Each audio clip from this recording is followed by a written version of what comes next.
Now it's my privilege to introduce the keynote speaker for today. Chaplain Barry Black comes to us from the Naval Air Station in Pensacola, Florida. I could say he was the first to do this and the first to do that, but not to diminish, he has some first under his belt. Take my word for it. He's the first naval chaplain to speak at Children's Hospital. He also is a man of considerable educational accomplishments. He has 2 doctorates. So what do you need 2 for? One for each hand? As in neurology, we say one for each hemisphere of the brain. He came up here from Pensacola, Florida, to the coldest day in Cincinnati in a long time. But let's warm him up with a CHMC welcome, Chaplain Barry Black.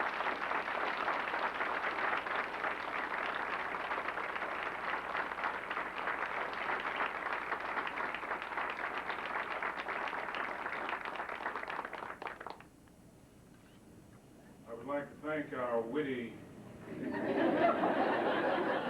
Master of Ceremonies for his warm and generous introduction, and would like to thank the people who are responsible for me being here, Dr. Schubert, Dr. Boat.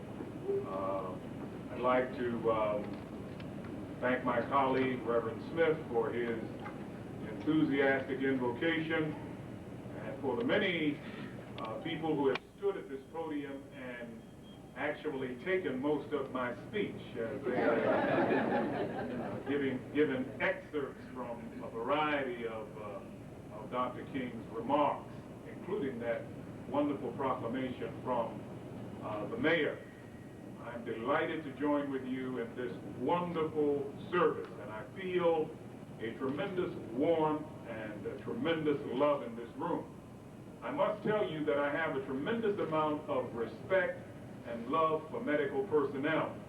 I was a chaplain aboard the USS Bella Wood, a helicopter aircraft carrier. It's LHA-3. And some people say that LHA stands for largest hospital afloat, because that's exactly what it is. It has a 500-bed hospital on the ship. But the people who gave me the most support of the command religious program were individuals from the medical profession. And I've often wondered about that. Why, when I would have a morning devotion service at 6 in the morning, there would be the physicians and the hospital, the corpsmen and the medical people there. What was it about when we would have our noon Bible study that would bring them there?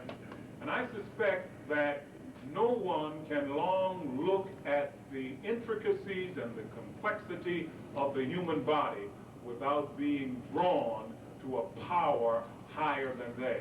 And so it's a delight to be here at this children's hospital. Jesus himself said a little child shall lead them on this great day. Now, I've taken the liberty to change my topic, but I've only changed one word of the topic that you have given me. The topic that I was assigned was Journey to the Mountaintop. And I've changed one word. I've changed the T-O, the two, and I have entitled my remarks, Journey Beyond the Mountaintop. Because the mountaintop, my friends, is not our destination. The promised land is our destination. And as has already been stated, someone is stealing my thunder. On the 3rd of April, 1968, that great apostle of nonviolence, Martin King, in his last speech, said those prophetic words. He stated, when we got to Memphis, they talked about the threats. They say the threats that were out about what would happen to me from some of our sick white brothers. Well, I don't know what will happen now. We've got some difficult days ahead. But it really doesn't matter with me now, because I've been to the mountaintop. And I don't mind. Like anybody, I would like to live a long life. Longevity has its place. But I'm not not concerned about that now. I just want to do God's will. And he has allowed me to go up to the mountain. And I've looked over. And I've seen the promised land. I may not get there with you, but I want you to know tonight that we as a people will get to the promised land. And so I'm happy tonight. I'm not worried. I'm not fearing any man. Mine eyes have seen the glory of the coming of the Lord. Since the death of Martin King, thousands of people of color have taken that journey to the mountaintop. And I think Martin would be delighted at the progress that has been made by people of color. Our bodies now, when wet with the fatigue of travel, can find lodging in the motels of the highways and the hotels of the cities. We have journeyed to the mountaintop. Some of y'all folks don't remember way back when you couldn't do that, when you had to drive. I remember in college, taking my GRE in 1953. And we had to drive. You couldn't stop in a motel. I had to go to Mississippi to take the GRE. We had to drive from Huntsville, Alabama to Mississippi. And you better not stop when the sun goes down. Some of you don't remember. We journeyed to the mountaintop. To a large extent, our children are judged by the content of their character rather than the color of their skin. We have journeyed to the mountaintop. People no longer burn our homes and bomb our churches because we are seeking freedom. We have journeyed to the mountaintop. We've had a person of color who is chairman of the Joint Chiefs of Staff. We've had a person of color elected as a mayor as a governor of a major state. We've had people of color to be elected as mayors of major cities. I believe even Cincinnati had a person of color as the mayor some time ago. We've had legal counselors who are people of color for multinational corporations. We've had people of color who have served as administrators in city, in state, in federal government. We have journeyed to the mountaintop. And while we applaud the progress that people of color have made as we have taken great strides toward freedom, I've stopped by here to remind you that the mountaintop is not our destination. We must journey beyond the mountaintop. There is a promised land ahead, a promised land of equality, of brotherhood and sisterhood, and we must keep our eyes on the prize. We must journey beyond the mountaintop. Well, James Cone, in his recent book, a marvelous book, Martin and Malcolm, makes this statement. Racism is still alive and well, operating in every segment of American society. My friends, the mountaintop is still ahead. Despite the window dressing, despite the fact that you have people of color who have accomplished great things at the grassroots, in the hood where I grew up, there are people who are still being untouched. In fact, Stephen Carr, in his interesting book, Reflections of an Affirmative Action Baby, contends that affirmative action as it is now structured really helps the least needy people of color. That the folk who really need it down in the hood are not being touched by affirmative action. The promised land is still ahead. America is still a nightmare for the poor, regardless of your race, regardless of your color, regardless of your creed. The Community for Creative Nonviolence, a Washington-based group, estimates that in less than 15 years, there will be 19 million homeless in America. The promised land is still ahead. The January 6th USA Today stated that 50% of the people murdered in America last year were black. We represent about 13% of the population, but 50% who were murdered were black. The infant mortality rate for people of color is twice that of white babies. The promised land is still ahead. People of color, on an average, live 6 years less, fall short of the mark. 6 years shorter than white people. The promised land is still ahead. In fact, some would state that being black in America may be a health risk. Unemployment for people of color in 1960 was 7%. 30 years later, in 1990, unemployment was 11%. Comparable figures for white Americans in 1960, unemployment was 3%. 30 years later, in 1990, it was 4%. The promised land is still ahead. And it's not just the underprivileged. Ellis Coase has a new book, The Rage of the Privileged Class, in which he talks about the vicissitudes that so-called black professionals must endure. And he speaks of the daily humiliations that many so-called black middle-class people must endure. I remember a few years ago being assigned to the Navy base in San Diego.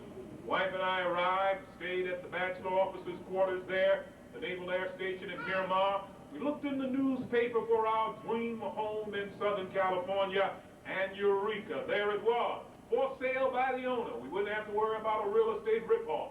We called the gentleman. He said, yes, it's for sale. And he said, where are you? We said, at the bachelor officers' quarters at the Miramar Naval. Come right on over. You're only 10 minutes from your job. Come right on over. My wife and I hopped in the car, and we drove, knocked on the door. And when the gentleman came out, it was obvious that he was startled to see our paint job. And he fumbled and reached for words, and I don't blame him. He was on the spot. He had to find a quick excuse, and he stammered, I just sold a house. Now, that, even for me, strained incredulity. My friend, even for the so-called black professionals who have made it, there is humiliation. Well, I left there, drove to my new job. They told me, Commander Black, at that time, you're going to meet your command chaplain, the fellow who's responsible for writing your evaluation. I walked in, extended my hand. His first words to me were not welcome to San Diego. His first words were, your name is Black and you are black. Well, that was a profound observation, but I doubt if he would have said that. I doubt if he would have said that to a white chaplain who happened to have the last name of White. My friends, the promised land is still ahead. Now, what must be done to reach the promised land? I would like to suggest 4 things as we journey beyond the mountaintop to the promised land. Number 1, we must stop thinking of our racial predicament as merely a black-white problem. That is simplistic thinking.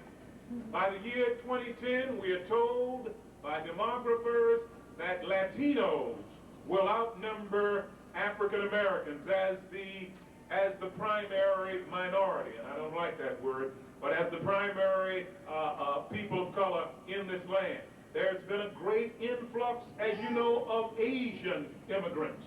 Both whites and blacks face a new, bewildering ethnic diversity. It's no longer just a matter of black and white.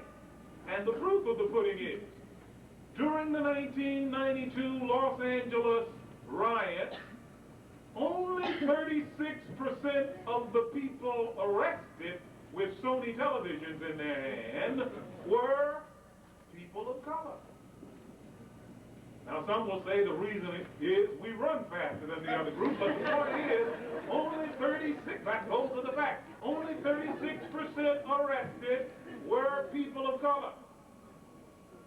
A third of the people arrested in the Los Angeles riots had full-time jobs. Most claim no political affiliation.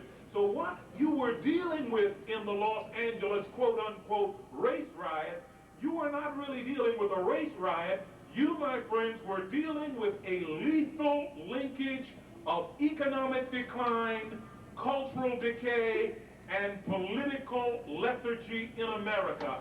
It is simplistic to talk about our racial predicament as merely a black-white problem. Now, it is true that there are now racist attitudes even among non-blacks. Koreans and Latinos have documented prejudices against African Americans. African Americans have negative stereotypes about Koreans, as was evident in the 1992 Los Angeles riots. We are now experiencing a new phenomenon called black flight, which occurs when brown and yellow people move into black neighborhoods, which parallels the white flight that used to occur when people of color moved into white neighborhoods. And perhaps an appreciation for this new ethnic diversity in America will lead us away from seeking simplistic solutions to our problems. You can't just throw government programs at the problem anymore. Because by throwing government programs, you are focusing solely on economic problems, and it's bigger than economics, my friends. You can't just blame the people in the hood, blame the victim, and say what those folks need to do is start taking care of their children and get a job and start living morally, because that ignores the crippling and debilitating forces that brought about the horrible conditions in the hood that will make some folk want to go out and kill somebody. So we must get away from simplistic solutions to the problem if we're going to deal with journeying beyond the mountaintop. Number two, we must acknowledge our personal failure to play our part in solving the problem. And there's enough blame to go around. Black folk have failed, white folk have failed, and I say it kindly, so-called evangelical Christianity has failed. Black people have failed. Many times we blame our personal failures on white racism when it's us. Or to be correctly grammatical, we've got doctors here, it is we. Right? And so we need to be aware of that. I visited the hood where I grew up, Cherry Hill, and some of the same folk who were standing on the corner when I left were still there. And I said, what it is, bro? You know, I'm bilingual. You go to the hood, you don't speak standing. You better get back to, you got to know the language, folks. I tell my boys ran home, and it's hard for trying to raise black children these days. My boys ran home one day up there talking about some mean black children are chasing us. I said, boy, go look in the mirror. Who do you think you are? I said, y'all wouldn't laugh. I wouldn't give you 10 minutes in the hood. So, going back to the hood, so I had to come out. You got to speak the language. What's going down, bro? What it is? He said, you got it? I said, man, I'm just a squirrel in your world trying to get a few nuts, bro. And then he was blaming the man. Blaming the man. Well, I quoted a statistic, 50% of African American, 50% of the murder victims were African American. I did not quote another stat. 94% of the black people killed last year were killed by black people. You can't blame white racism on that. You can't blame white racism on the fact that children of color are having children. You can't blame that totally on white racism. You can't blame the epidemic of crack cocaine completely on white racism. And so blacks have failed, but whites have failed also. Martin King made an interesting statement, and it is still apropos. He said, many white Americans of goodwill have never connected bigotry with economic exploitation. They deplore prejudice, but ignore economic injustice. Whites who control the media forget that when you advertise a $150 pair of sneakers irresponsibly, and there's a boy in the hood looking at it, and developing, in spite of his poverty or her poverty, if a girl in the hood is looking at it, a lifestyle of the rich and famous mentality, you're going to wonder why somebody drives up in a Lexus in a rest stop and they get ripped off. We must be responsible in how we seek to communicate capitalistic ideas. Many whites have failed because they have a tendency to marginalize people of color. Whenever I go to the base, the first thing the commanding chaplain tells me after welcoming me, "Oh, Chaplain Black, happy to have you aboard. Now, we want you to be in charge of our Martin Luther King service. And we want you to be in charge of our Black History Week. And we want you to be the chairman of our Equal Opportunity." Oh, we're so glad to have you here. It's wonderful. And I say, as the maid used to say, I don't do windows. I shop them. I tell them, I say, look, I am not your nigger. Oh, I didn't mean that. Oh, forgive me. And I explain to them, look, if a Martin Luther King service has any validity at all, if what King stood for has any validity at all, let's see some white faces up there sometime. I will work behind the scenes, helping you get somebody to speak. I will, do what I can, but I don't do windows. And the tendency to marginalize it, well, let's get a gospel service going. The tendency to feel that any African American who has achieved anything has a special perspective on race and can speak for his people. Now, Dr. Black, tell me what black people think about this recent occurrence and this recent. I can tell you what I think. And so we have failed. Evangelical Christianity has failed. Oh, we boast of our multiracial prayer breakfasts and our pulpit exchanges, and we have our formal declarations of reconciliation, and we point to the few spots in America where blacks and whites and Latinos are worshiping together. But my friends, 11 o'clock Sunday worship is still the most segregated hour of the week in America. I went into one of the largest Protestant churches in Pensacola, and it was interesting because the door was here and there was a long group of pews here, and I walked in, and you know how when someone startles you, you don't expect somebody to come into the room and, oh, excuse me. People actually jumped to see a black face. Now, there had to be 2,000 people in the church. People jumped to see a black man walk through the door. I looked around at that commodious facility with all of these Euro-Americans, and there wasn't another person there with a paint job like mine. And the pastor, an eloquent man, was saying to the congregation, just as I came in, we need to send money to our mission station in Africa to help the Africans. And I thought to myself, what myopia, what a tragedy. I can show you 10 miles from this beautiful facility some descendants of Africa who could use some of that money, who could use some mentoring programs, who could use some of your creative goodwill. White evangelical Christianity has failed.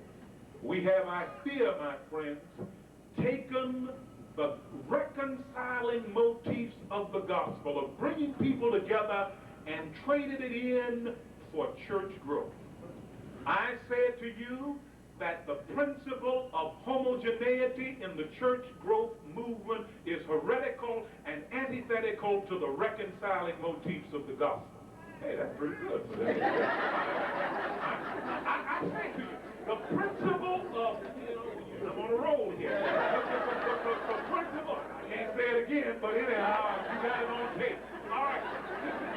This principle of homogeneity says for church growth, you must target certain socioeconomic groups. You must target people who look like you. All right. It is heresy. And it is the antithesis of the messianic motif of Christianity. My friends, we must acknowledge our failure. Number 3, if we're going to journey beyond the promise, the mountaintop to the promised land, We must strive to do our best. Mediocrity has become the norm. Martin King said, whatever job you do, do it so well that the living, the dead, or the unborn couldn't do it better. He said in one speech, if it falls your lot to be a street sweeper, go out and sweep streets like Michelangelo carved marble, sweep streets like Raphael painted pictures, sweep streets like Beethoven composed music, and like Shakespeare wrote poetry. Sweep streets so well that all the host of heaven and earth will have to pause and say, here lived a great street sweeper who swept his or her job well. We must strive to do our best. Doing our best means doing like E.B. Hill, a Mount Zion Baptist Church in Los Angeles, California. E.B. Hill has something called the Lord's Kitchen. He feeds tens of thousands of hungry people every year. Doing our best means getting acquainted with the history of race relations in America. There are many people of color and white people, who are not familiar with the history of race relations. If you ask them who was Emmett Till, who was James Meredith, I don't know, not familiar at all with the landmarks of race relations. Read Martin, read Malcolm. Get your mind squared away if you're going to seek to do your best. We need today, if we're going to strive to do our best, an at-risk gospel, an at-risk Christianity. Evangelical Christianity today is like the priest and the Levite walking by the man battered and bruised on the road to Jericho. We need an at-risk gospel. We need people who are willing to put their lives on the line, like that good Samaritan who walked over and put his life on the line. We need nightly patrols in drug-infested neighborhoods if we're going to be involved in an at-risk gospel. We need a program that will house the homeless. One of the tragedies to me is you've got so many homeless people in this country and so many warm, empty churches. People come to them on Sunday and they're empty all week, and sometimes I was in New York speaking not too long ago, and we had to step over a homeless man sleeping on the steps of the church to enter the warm house of God. Somehow we've got our priorities screwed up. And these churches, we've got to be creative, somehow must be used for programs to house the homeless. Sometimes I think we would be better off before we put up the steeple to put up some low-income housing so that people could be off of the streets. The church has failed. I am where I am today, 3 master's degrees and 2 doctorates, not because of any government program, but because people in a little black church put money in the hands of a single mother when they would shake her hand after church service and say, Pearline, I know you need this. And therefore she was able to have her children matriculating at private schools to the point where the cost of educating us was more than her annual income. Not because of some government handout, although that welfare peanut butter and cornbread was pretty good, cornmeal was pretty good. But it was not because of some government handout, but it was because the church took itself seriously about helping folk. Black people must begin to help one another too. We must reach down and lift up those who are less fortunate than we. And so if we're going to journey beyond the mountaintop, they say, tell them what you're going to tell them, and then tell them what you told them. If you're going to journey beyond the mountaintop, we've got to get beyond the simplistic notion of the black-white problem. We must acknowledge our personal failure. We must do our best. And finally, we must seek to serve. And I feel like I'm preaching to the choir, because if there is anything that you here at Children's Hospital personify, it is service. But that's what we need more of in America. We need fewer takers and more givers. We need to begin to save the children. And it was beautiful what Gary said about helping someone 7 years old. The investment becomes exponential. Oh, my friends, we must seek to serve. Martin Luther King said, everybody can be great because everybody can serve. He said, you don't have to have your subject and verb agree to serve. You don't have to know about Plato and Aristotle Aristotle to serve. You don't have to know about Einstein's theory of relativity to serve. You don't have to know the second law of thermodynamics in physics to serve. He says everybody can serve because all you need is a heart of grace and a soul of love. We must be committed to service. One of the things that astonished me when Martin King received the Nobel Peace Prize, I was just a baby then, but I remember. When Martin received the Nobel Peace Prize, was he took the $50-some-odd thousand that he got for the prize and gave it to the Southern Christian Leadership Conference. I said, the man's out of his mind, but that's what service is all about. No wonder his last sermon at Ebenezer Baptist Church was entitled The Drum Major Instinct, where he talked about James and John coming to Jesus and saying, how can I be great? I want to sit on your right and your left. And Jesus said, if you're going to be great, you must serve. No wonder his final peroration in that sermon said, if it falls your lot to come to my funeral, I don't want a long one. And if you get somebody to deliver the eulogy, tell him not to talk too long. Tell him not to mention that I won a Nobel Peace Prize. That isn't important. Tell him not to mention that I won 300 or 400 other awards. That isn't important. Tell him not to mention where I went to school. Because I want somebody to be able to say in that day that Martin Luther King Jr. tried to give his life serving others. I want somebody to be able to say in that day that Martin Luther King Jr. tried to love somebody. I want them to be able to say that I did try to feed the hungry. I want them to be able to say that I did try in my life to clothe the naked. I want them to be able to say that I did try in my life to visit those who were in prison. Yes, I want them to be able to say that I tried to love and to serve humanity. Yes, if you must say that I was a drum major, say that I was a drum major for justice, say that I was a drum major for truth, say that I was a drum major for righteousness, and all of the other shallow things of life will not matter. I won't have any money to leave behind. I won't have any of the fine, luxurious things of life to leave behind, but I just want to leave a committed life behind. And that's all I've got to say. If I can help somebody as I pass along, if I can cheer somebody with a word or song, if I can show somebody he is traveling wrong, then my living shall not be in vain. If I can do my duty as a Christian, or if I can spread salvation to a world that's wrought, if I can tell the story as the Master taught, then my living shall not be in vain. Yes, Lord, I want to be on your right side or your left, not for any selfish reason. I want to be on your right side or your left, not in terms of some political kingdom or ambition. I just want to be there in love, in justice, in service to others. That's where I want to be. End of quote. Ladies and gentlemen, let's journey beyond the mountain.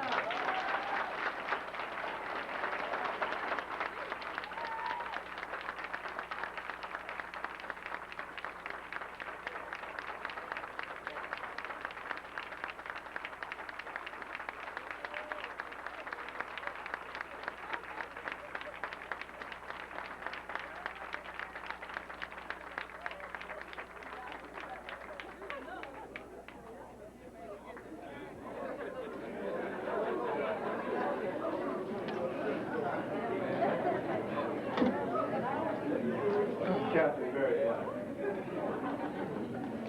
He looked at me and said, the time's about up. You don't expect me to stop it, baby. We'll try to move along a little quicker because we were supposed to close, and I apologize to anybody who we inconvenienced by running over a little bit, but if that was the cause of it, then I feel that it was probably worth it.